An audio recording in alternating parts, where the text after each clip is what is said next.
guys! Tara, samahan niyo ako ngayon sa aking Saturday daily routine, which is after ko maglinis ng bahay, is pupunta na naman tayo sa market. Ayan, kasi Saturday is a market day. So, tara, samahan niyo ako.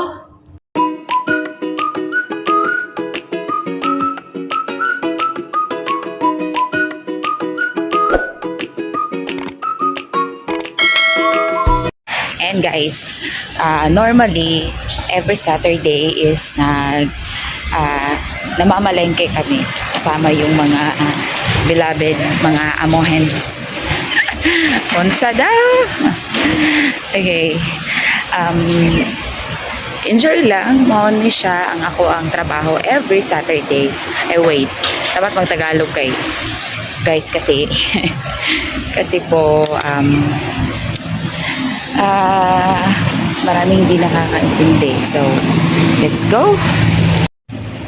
Ayan, nilalakad ko lang going to the market kasi nga po, malapit lang din sa building namin. So, ayan, yung building namin, in front po siya ng plaza. So, actually, pero hindi kami dyan bumibili ng mga pagkain. Mas maganda doon sa Oyman. Oyman yung pangalan. At ito yung buhay ko every Saturday. Yan. Ito yung classmate ko every Saturday. Dala-dala ko yan. So, daan muna tayo sa overpass. Yes.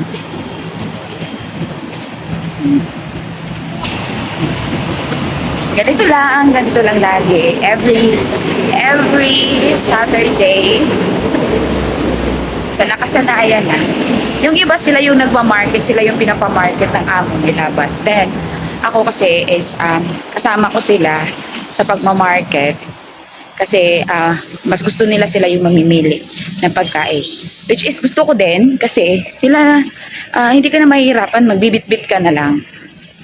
So, and guys, medyo oily and daming bato-bato sa mukha natin. But, yaan na lang.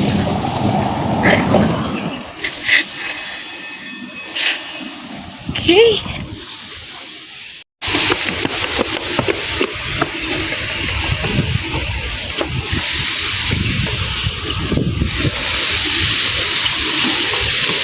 May mga bata pang nagja-jogging, guys. Part siguro to ng nila, na school PE or shop. Basta. Yun na yun. So, dito ako lagi dumadaan. Dito lagi yung daanan ko papunta sa market. Ayan.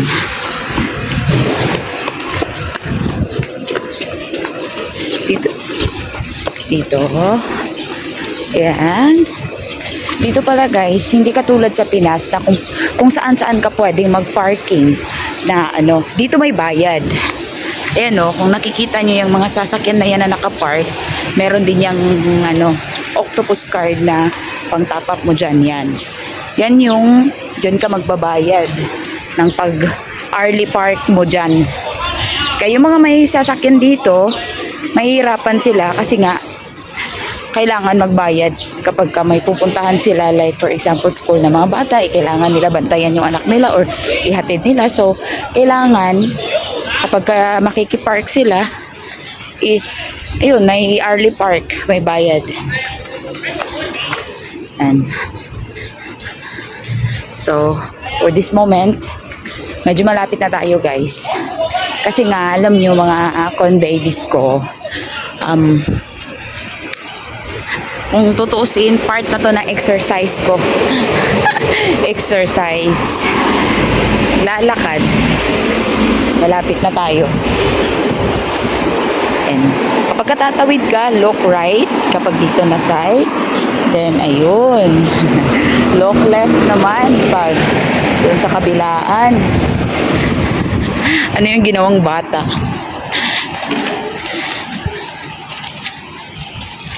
marami din pala akong nadadaanan ditong mga buildings and schools. Merong elementary schools, meron din mga activity school like dancing, singing, piano, ganyan. Yung mga ano nila dito. Kasi ang mga tao dito mahilig sila alam mo yun, yung anak nila na from Monday to Friday, school yun. So, aside that, meron pa sila yung kapag ka free time ng bata, hindi pwede maglaro. So, ang kailangan sulitin. Kailangan meron pa silang extracurricular activities. 'Di ba?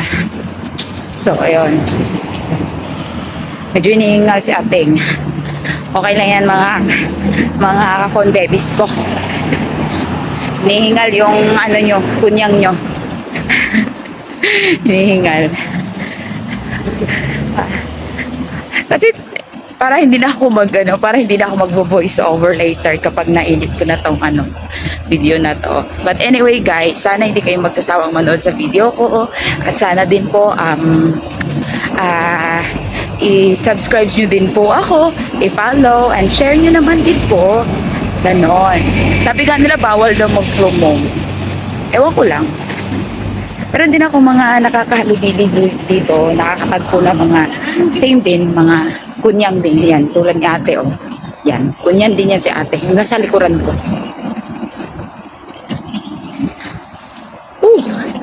Laban!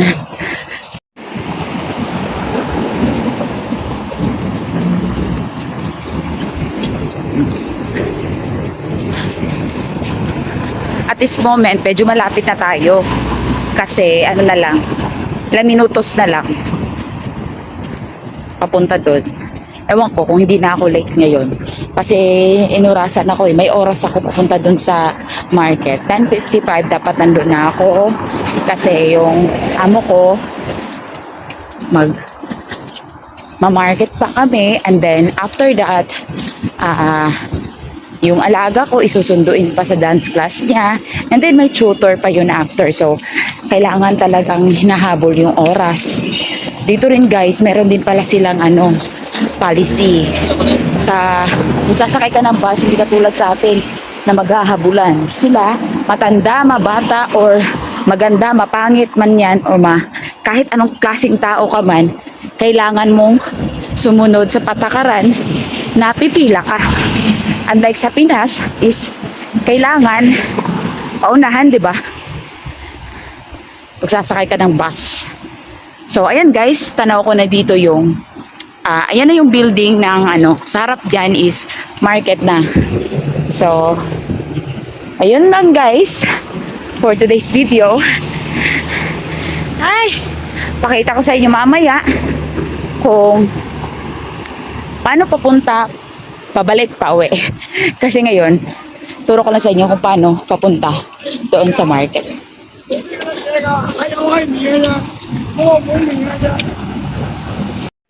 And here we are. Hi guys, this is the Oyman Market. And ito na yung buong market.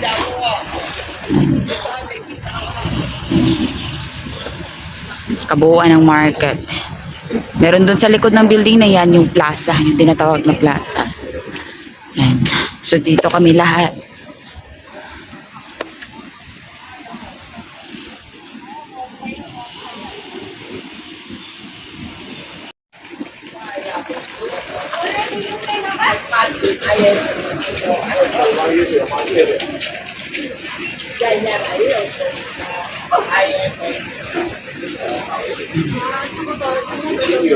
Ba't ibang prutas?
Okay, ayan guys, kakatapos lang namin mamili. And then, ayan, palabas na ako sa plaza, pabalik ako dito sa may market.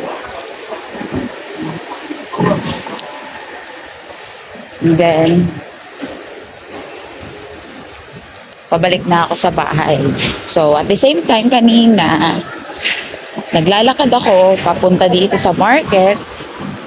Ganun pa din, pauwi, maglalakad tayo.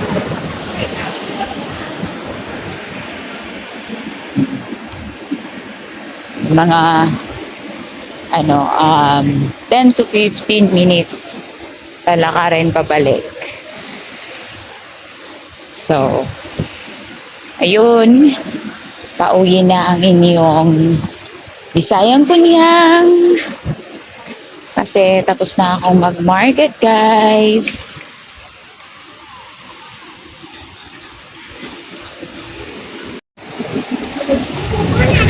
Yun lang. Pauwi mo, ang dami mo lang bitbit. Ayan, ang aking classmate sa market. And then, may backpack ka pa. And, at the same time, may eco bag ka pa na dala-dala. So, ganyan talaga yung life, guys. Ito yung buhay na pinasok natin dito sa HK, sa Hong Kong. So, ganyan talaga. Ganyan talaga. So, ayan, pabalik na ako kung saan ako dumaan kanina. So, medyo maulan-ulan na, guys. Kailangan ko nang iin ang ating video.